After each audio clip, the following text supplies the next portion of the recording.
हे guys, अस्सलाम वालेकुम। Welcome to my channel Medico is the Pharmacist. और आज का हमारा टॉपिक है anabolic androgenic steroids. Basically anabolic androgenic steroids जो है ये कहाँ पे यूज़ किए जाते हैं, होते क्या हैं और इनके साइड इफ़ेक्ट्स क्या हैं, ये हम आज पूरी वीडियो में डिस्कस करेंगे। लेकिन उससे पहले अगर आपने मेरे चैनल को सब्सक्राइब नहीं किया है तो प्लीज़ चैनल को सब्सक्राइब करें और वीडियो को लास्ट तक ज़रूर देखें। अच्छा, अब इनको नॉर्मली स्लैंग वर्ड्स जैसे यूज़ किए जाते हैं वैसे इनको नॉर्मली भी स्टीरॉइड्स कह देते हैं, एनाबॉलिक स्टीरॉइड्स भी कह देते हैं और एनाबॉलिक एंड्रोजेनिक स्टीरॉइड्स भी कहते हैं। अब होता क्या है, ये स्टीरॉइड्स जो होते हैं वो कोई भी सिंथेटिक सब्सटेंसेस होते हैं, ठीक है। अब ये पूरी डेफिनेशन को 3 वर्ड्स में अगर हम करें, एनाबॉलिक मतलब मसल बिल्डिंग, मास को बल्क अप करने के लिए, और अच्छा ठीक है, एनाबॉलिक मसल बिल्डिंग मास बल्क अप करने के लिए। एंड्रोजेनिक का मतलब होता है जो मेल कैरेक्टरिस्टिक्स को इनहेंस करते हैं। एंड्रोजेनिक वो एंड्रोजन हार्मोन्स होते हैं जो कि male characteristics like voice deepen करना, facial hair growth, body hair growth, ये मेल कैरेक्टरिस्टिक्स को इनहेंस करते हैं। और स्टीरॉइड्स सिंथेटिक सब्सटेंसेस, ठीक है, कोई बेसिकली स्टीरॉइड्स होते हैं ये लैब मेड टेस्टोस्टेरोन होता है, ठीक है, मेल सेक्स हार्मोन टेस्टोस्टेरोन। और अब ये कहाँ पे यूज़ होते हैं, mostly body builders, gym athletes जो होते हैं वो इनको यूज़ करते हैं अपनी बॉडी को, बॉडी शेपिंग के लिए, बॉडी को स्ट्रेंथन करने के लिए, मसल्स को स्ट्रेंथन करने के लिए। अब जो मोस्ट कॉमन एनाबॉलिक स्टेरॉइड्स हैं हमारे इधर जिम में बॉडी बिल्डर्स जो हैं वो यूज़ करते हैं, वो है एनाड्रॉल, मिनस्ट्रॉल, डायनाबॉल, डेकाडुराबोलिन, ठीक है, डेकाडुरॉन, ये सारे स्टेरॉइड्स हैं जो कि यूज़ किए जाते हैं। साइड इफेक्ट्स बेसिक हमारा आज का पर्पस है डिस्कस करना। साइड इफेक्ट्स एनाबॉलिक स्टेरॉइड्स के हैं, मेन स्पर्म काउंट को कम करते हैं। स्पर्म काउंट कम करते हैं मतलब मैन में इनफर्टिलिटी करते हैं। टेस्टिकल श्रंकन, टेस्टिकल जो है वो श्रिंक करते हैं। हम ये आगे डिस्कस करेंगे कि ये कैसे होता है, ठीक है। अभी ये हम नेम्स पढ़ रहे हैं। इरेक्टाइल डिसफंक्शन करते हैं, बाल्डनेस मतलब हेयर लॉस होता है इसमें, ब्रेस्ट डेवलपमेंट, आपने देखा होगा बॉडी बिल्डर्स जो होते हैं उनकी ब्रेस्ट जो होती है वो मतलब इनहेंस हुई होती है, ब्रेस्ट डेवलपमेंट हुई होती है, वो इन एनाबॉलिक स्टेरॉइड्स की वजह से ही हुआ होता है। Increase risk of prostate cancer, acne, acne एक मेजर प्रॉब्लम है क्योंकि जो भी बॉडी बिल्डर्स और एथलीट्स जो हैं एनाबॉलिक स्टेरॉइड्स यूज करते हैं उनमें एक्नी लाजमी, acne, sperm count, infertility, breast development, baldness, ये वो है पॉइंट्स जो कि कॉमनली होते हैं, ये वो साइड इफेक्ट्स हैं। अगर हम आगे फीमेल में देखें तो फीमेल में body hair growth, facial hair growth, loss of breast, swelling of clitoris, deepened voice, increased sex drive, problem with periods, ठीक है। मेंस्ट्रुअल साइकिल सबसे पहले डिस्टर्ब होती है जब भी हम स्टेरॉइड्स लाइक सप्लीमेंट्स लेते हैं, तो मेंस्ट्रुअल साइकिल जो है सबसे पहले ये इफेक्ट होती है।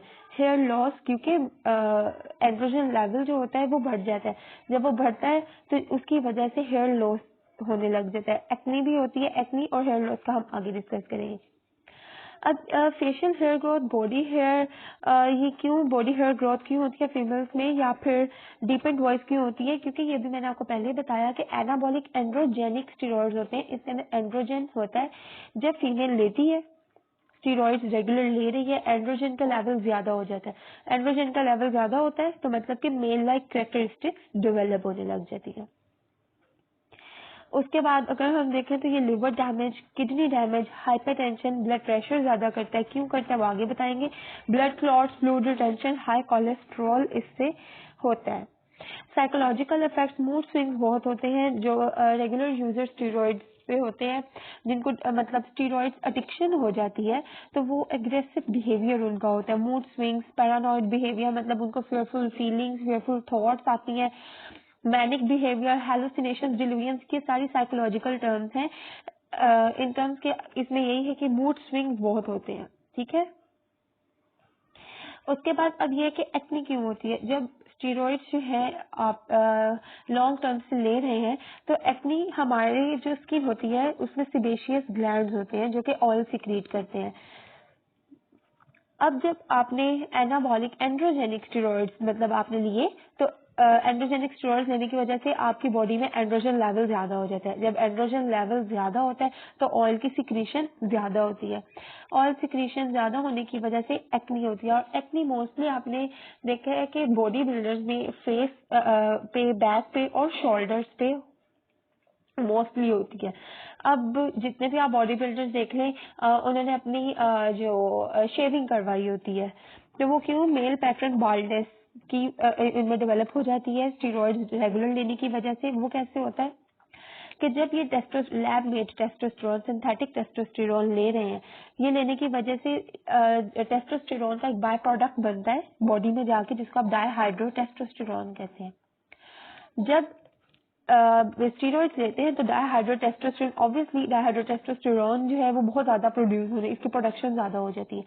जब ये ज्यादा प्रोड्यूस होने लग जाता है तो DHT मतलब डाईहाइड्रोटेस्टोस्टेरोन जो है ये आपके हेयर फॉलिकल्स के साथ अटैच हो जाता है।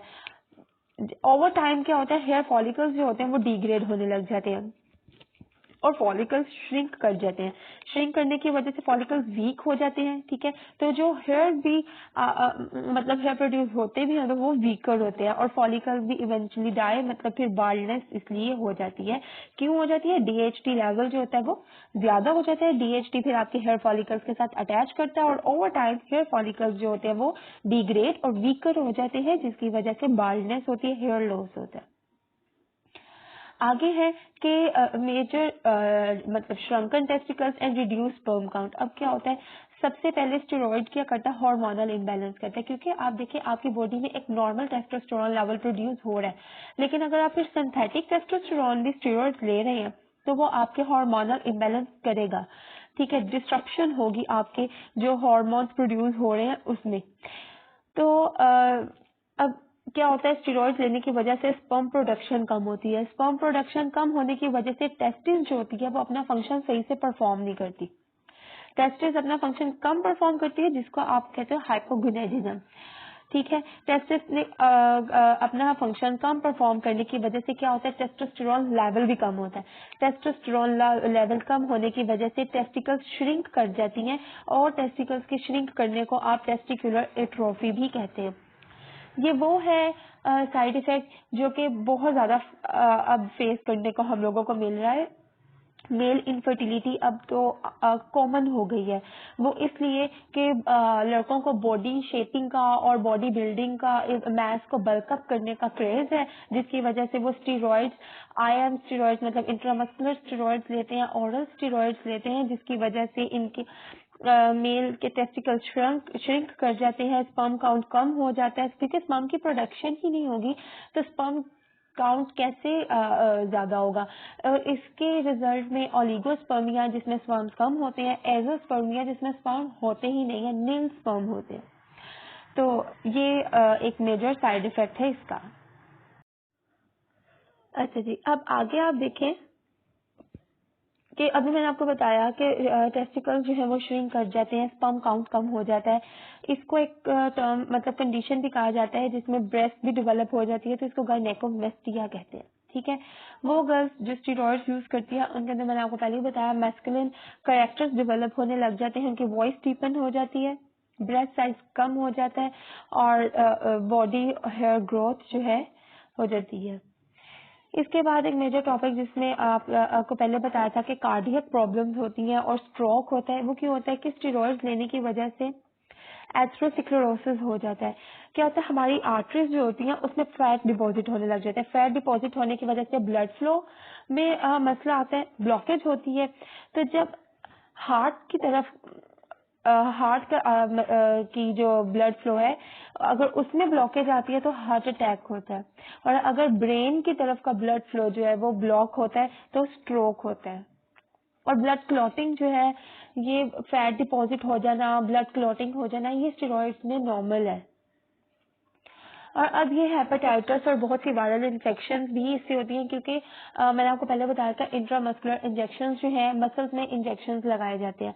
अब क्या होता है कि वो नीडल्स शेयर करते हैं, नीडल्स शेयरिंग की वजह से HIV, hepatitis B, hepatitis C, इस तरह की जो लाइफ हेल्थ हैजर्ड और लाइफ थ्रेटनिंग वायरसेस हैं, ये वायरल इन्फेक्शंस हैं, ये डेवलप होती हैं।